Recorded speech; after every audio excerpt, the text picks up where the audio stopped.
कांग्रेस के उस समय के वरिष्ठ नेता और नेहरू जी की सरकार में मंत्री रहे वीएन गाडगिल जी ने अपनी किताब फ्रॉम गवर्नमेंट फ्रॉम इनसाइड में लिखा है कि महाराजा हरि सिंह तो भारत में विलय करना चाहते थे, परंतु नेहरू का उसमें कोई इंटरेस्ट नहीं था।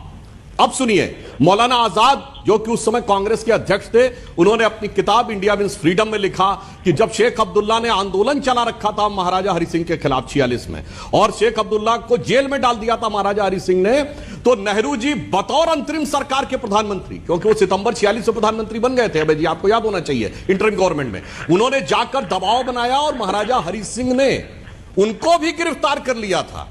यह बात कांग्रेस के नेताओं को बुरी लगी। मौलाना आजाद की किताब इंडिया मीन्स फ्रीडम जाकर देख लीजिएगा। और इसके बाद उन्होंने कहा, इससे उसके बावजूद विलय की शर्तों पे सन 47 में वो इस बात पे अड़े हुए थे। यह लिखा है मौलाना आजाद ने कि नेहरू जी अड़े हुए थे कि विलय की शर्त यह होगी कि शेख अब्दुल्ला को सत्ता सौंपी जाए।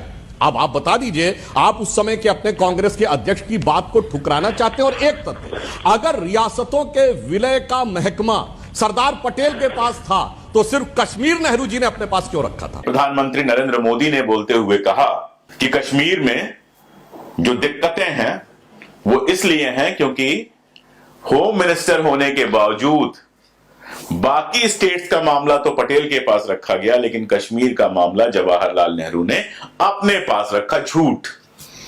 ये बात इतिहास के तथ्यों से, दस्तावेजों से एकदम गलत साबित होती है। एक और बात, नेहरू कश्मीरी पंडित थे, ये तो एक अलग ही मामला है। इसके बावजूद नेहरू का लगातार कश्मीर से रिश्ता बना रहा। कश्मीर के अंदर लगातार इंटरेस्ट लेने वाले कांग्रेस के इकलौते नेता थे। और अगर 1947 का वो पसे मंजर देखेंगे आप, तो समझ में यह आता है कि कश्मीर के सबसे महत्वपूर्ण नेता शेख अब्दुल्ला, जो जेल में गिरफ्तार थे, वो और हिंदुस्तान के प्रधानमंत्री जवाहरलाल नेहरू, सिर्फ ये दो लोग थे जो सीधे सीधे कश्मीर का भारत में विलय चाहते थे। कबायलियों ने आक्रमण कर दिया कश्मीर पे, और अब हम जानते हैं, मैंने अपनी किताब में बार बार जोर देकर डीसीओ एग्जाम्पल देकर लिखा है, कबायली आगे आगे का सिर्फ चेहरा थे, पीछे से पाकिस्तान के पूरे एस्टेब्लिशमेंट का मदद मिल रहा था, पूरे पाकिस्तानी सेना की मदद मिल रही थी। और पाकिस्तानी सेना जब तेजी के साथ कश्मीर में घुसने लगी तो महाराजा को कुछ नहीं समझ में आया। महाराजा के पास एक ही रास्ता बचा रह गया कि वो हिंदुस्तान से मदद मांगे। यहां पर भी नेहरू आगे आए। उन्होंने कहा, नहीं, कश्मीर के भारत में विलय का यह सुनहरा मौका है। राजा से हमें कहना चाहिए कि आप कश्मीर का पाकिस्तान में नहीं हिंदुस्तान में विलय करो, और जब आप कश्मीर का हिंदुस्तान में विलय कर दोगे तो हम आपको मदद देंगे।